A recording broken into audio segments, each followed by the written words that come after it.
Hello, back again on the Top Recap channel. This time I will tell a movie's entitled Kill Boksoon. Let's get straight into the storyline. In the beginning of the movie, a Yakuza gang member named Oda wakes up in a separate street that is being blocked. He also finds himself wearing only his underwear and in front of Boksoon, the legendary hitman. Instead of killing him outright, Kill Boksoon explains that she learned from her daughter Kill Jae-young that things should be done fairly, which was discussed when they heard the news about the senator denying all claims that his son was fraudulently admitted to college. So to be fair, Boksoon gives Oda a sword so he can defend himself, while she will fight with an axe. A fierce battle ensued between the two highly skilled warriors, but in the end, it was Oda who killed Boksoon. But Boksoon suddenly seemed to be alive, because in the fight, she had just analyzed the situation and predicted the outcome. Since she couldn't win in hand-to-hand combat, she decided to cheat and shot Oda.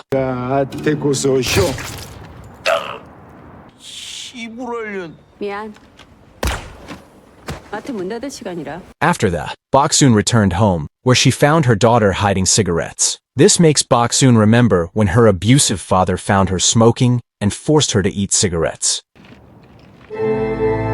When Jae-young comes home, Boksoon goes through many scenarios in her mind, and seeing them all end in a fight, she decides not to scold her, as their relationship is already tense and awkward enough. Jae-young doesn't know that her mother is an assassin and hates her reclusive attitude. The next day, Oda's death appears on the news. Cha Ming-kyu is glad to see Boksoon did her job well, because he's the CEO of NK Enterprise, the assassin company Boksoon works for. However, his sister Cha Min-hee is jealous because she knows Min-kyu adores Boksoon and pays more attention to her. Meanwhile, Boksoon gets together with her hitman friends for a drink. Everyone is impressed by her sword and her salary, which is quite high because she's Class A and the best in the business. While they chat, they discuss the 3 rules Min-kyu has taught all the assassin companies. Never murder minors, only take jobs sanctioned by their companies, and always attempt the assigned jobs. Disobeying these rules will get the employee killed. After the meeting is over, Boksoon finds a group of thugs checking out her car and calling her naughty names. Boksoon insults them back, but before they can react, fellow assassin Han Hee-sung cuts in and beats them all up. He is as good as Boksoon and should be Class A as well, but he couldn't go that high because he got on the CEO's bad side. After the fight, Boksoon and Hee-sung spend the night together, and Boksoon gives Hee-sung money for his father's medical treatment, which hurts his pride. Meanwhile, Jae-young is meeting with her girlfriend, so their relationship is a secret because they know their mothers wouldn't approve of their preferences. Unfortunately, they have to interrupt all their kissing when a group of classmates almost walks in on them, and Jae-young has to turn down Choi Ji-woo's invitation to hang out. Sometime later, Boksoon goes to the MK offices to see Min-kyu,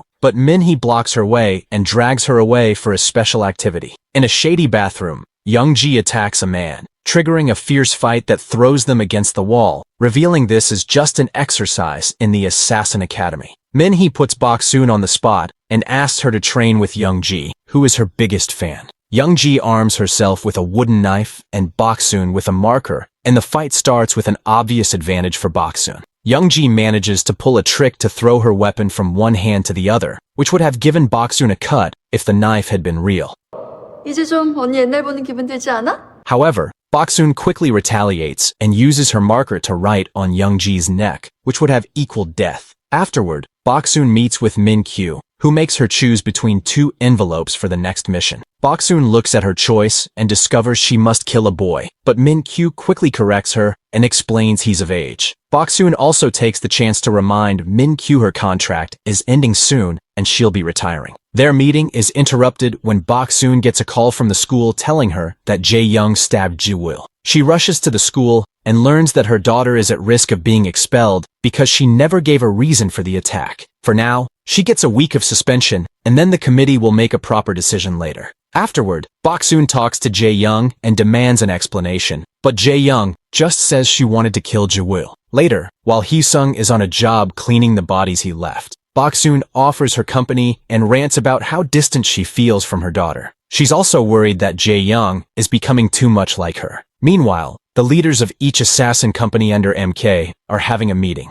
They've discovered there's a murder victim that happened outside company orders, and the culprit could be one of their employees. Min-kyu assures everyone that if that's true, he won't hesitate to kill the culprit for breaking the rules. They don't know this is all a plan by Min-hee, who wants to get rid of Boksoon to have Min-kyu for herself. Sometime later, Boksoon keeps on trying to talk to Jae-young, but the girl ignores her. At that moment, she gets a call from Min-kyu, who is getting ready to go on a trip, and he informs her that Young-ji will be her partner for the mission. Later in the evening, the two assassins break into the victim's apartment and knock him out. Then they begin preparing the details to make it look like he did it himself. But when she's about to kill him, Boksoon realizes the face looks familiar and checks the file. Later, it turns out this is the senator's son, whom the father is getting killed to get rid of the scandal. Her thoughts are suddenly interrupted by a call that goes directly to voicemail, and she listens to the message to discover it's Jae-young apologizing for everything. Inspired by this, Boksoon refuses to kill a young man just because his father's ashamed. So she calls Min-kyu to tell him she's made a mistake and failed the mission. Min-kyu has already arrived at a Russian bar, and he puts on his earbuds to talk to Boksoon while he carries on his mission. A fierce battle ensues in the bar, but Min-kyu has no issues fighting and killing every man that approaches him with accurate shots or hand-to-hand combat. As he fights, he demands to know the truth, but Boksoon sticks to her story and even makes Young-ji say she also made a mistake to make it more believable. Min-kyu points out Boksoon broke the rules, so to buy his silence, Boksoon says she'll accept to extend her contract with MK instead of retiring. Her only condition is that nobody can finish the mission she failed, and Min-kyu accepts. When Boksoon gets home, Jae-young is already sleeping. However, when she leaves the room, it's revealed that Jae-young was just pretending to be asleep, and she's been needing comfort because Soo-hyun won't answer her messages. After finishing his own task, Min-kyu calls Min-hee and tells her to close the senator's case, ignoring the fact this could damage the company's reputation. Min-kyu has a clear preference for Boksoon, and it makes Min-hee hate her more. Ready for revenge, she goes looking for Hee-sung to ask him to finish Boksoon's failed mission, which he immediately accepts because it would put him in the A-leagues and give him the money for his father's treatment. On the plane, Min-kyu can't help thinking about the day he met Boksoon many years ago when Min-kyu broke into a house to kill a man. The guy's daughter came home earlier than expected. This was Boksoon, who wasn't bothered by the fact someone was trying to kill her abusive dad. In fact, she kicks the chair to finish the job. Min-kyu had been impressed by the girl's lack of fear and quick thinking, so he took her under his wing to train her as an assassin. Sometime later, Boksoon finally gets to have a proper talk with her daughter, who shares what truly happened. Ji-woo took a picture of her and Soo-hyun kissing. Then he threatened with making them public unless Jae-young dated him for 1 month. To make matters worse, Soo-hyun asked Jae-young to do what he said for the sake of her reputation. Hurt by her girlfriend's lack of empathy, Jae-young responded by stabbing Ji-woo with a pair of scissors. Boksoon is quite upset to hear her daughter likes girls and asks her if she's just confused, which hurts Jae-young deeply and makes her remind her mother she keeps secrets too. Their conversation is interrupted by a visit from Young-ji. Boksoon thinks this is an attack, but she immediately calms down when Young-ji explains she's been fired because she's being blamed for the failure to cover for Boksoon. Feeling guilty and pitiful, Boksoon takes Young-ji to the bar to have dinner together, and Jae-young has to watch how her mother chooses work over her again. At the bar, Boksoon's assassin pals arrive with Hee-sung as they congratulate him for becoming a rank, which immediately tells Boksoon that something's wrong. Meanwhile, Min-kyu violently confronts Min-hee for finishing the senator's job, but Min-hee responds by trying to kiss him. Min-kyu turns her down and sticks to defending Boksoon. At the bar, Boksoon sees the news of the boy's death and immediately guesses what happened. Her scolding of Hee-sung is suddenly interrupted by a call from Min-hee, who asks to be put on speaker. Then she offers the mission of killing Boksoon. Whoever manages, it will jump straight to rank A. Another savage fight begins that even the bar owner joins, and Boksoon is shocked to see Young-ji is actually on her side, helping her kill each of the guys. One by one, they kill every single assassin with whatever tool they can find around, and lastly only he is left. When Boksoon comes to kill him, he asks her to take care of his dad before he dies. Afterward, Boksoon calls the cleaning crew and wonders why Young-ji helped her. Young-ji explains she just wants to survive and Boksoon had more chances of winning. Then Boksoon gets a call from Jae-young, who wonders when her mother will come home because she needs her. However, Min-kyu suddenly shows up and violently pushes Boksoon against the wall, furious because she's broken a bunch of rules, and this will get him in trouble with the other leaders. Boksoon doesn't want her daughter to hear this, so Min-kyu quickly destroys the phone. Then Young-ji cuts in and explains that it was Min-hee who sent the orders. Min-kyu asks Boksoon to come to the office the next day to renew her contract because that's the only way he can protect her. But Boksoon refuses, knowing that this disrespect means they'll have to fight. However, when she calculates the outcome, she can see she loses, so she has no choice but to accept to renew the contract. After Boksoon leaves, Min-kyu asks Young-ji not to tell anyone about this. At home, Boksoon is scolded by her daughter who had been worried because she didn't answer her phone. Jae-young explains Soo-hyun is broken up with her and is now denying she's into girls like that. Boksoon apologizes for her reaction early and promises Jae-young she doesn't have to hide who she is. Then she has a breakdown, and Jae-young realizes her mother has had an awful day at work too. They bond over their difficult lives while Boksoon continues to keep details vague. But Jae-young suddenly confesses she once found a gun and a fake passport in her mother's bag. This makes Jae-young think her mother is CIA.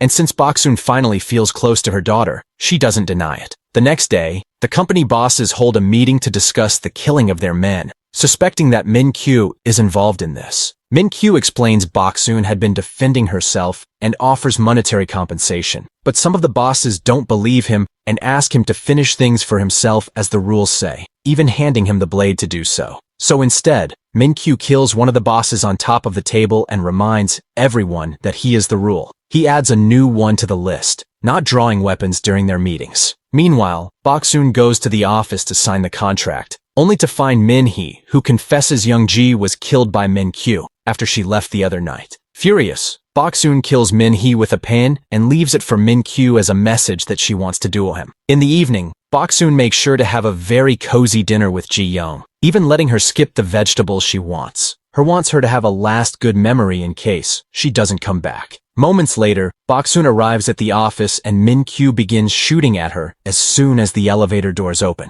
However, Boksoon doesn't move, knowing he isn't being serious yet. Then Min-kyu asks her to have a drink with him, saying he's already predicted the battle and that she loses. Boksoon begins going through dozens of predictions in her head, using all kinds of techniques to try to kill Min-kyu each time. But no matter what she tries, she always ends up losing. However, hearing him talk about the old days makes her realize he does have a weakness, and that's Boksoon herself. It turns out Min-kyu had been in love with her all this time, and when Boksoon finally says it aloud, it's enough to distract Min-kyu and kill him with a samurai sword. Before dying, Min-kyu confesses he sent a tablet to Jae-young so she could watch everything through the security cameras. Panicking and upset, Boksoon rushes back to her home, afraid her daughter will hate her. Now, however, Jae-young is asleep in her bed, so maybe Min-kyu is lying. At that moment, Jae-young wakes up and praises Boksoon for always working so hard for the family, which makes her feel guilty and leaves her wondering if Jae-young truly doesn't know. Sometime later, it's revealed that the senator that got his son killed died in his car due to carbon monoxide poisoning, implying Boksoon did it. Jae-young has officially been expelled, but she goes to the school to say a final goodbye to her friends. She shakes hands with Soo-hyun and leans in to whisper in her ear that she debated whether to kiss her in front of everyone or to just kill her. Afterwards, she makes eye contact with Ji-woo as she touches her neck, reminding him what she's capable of.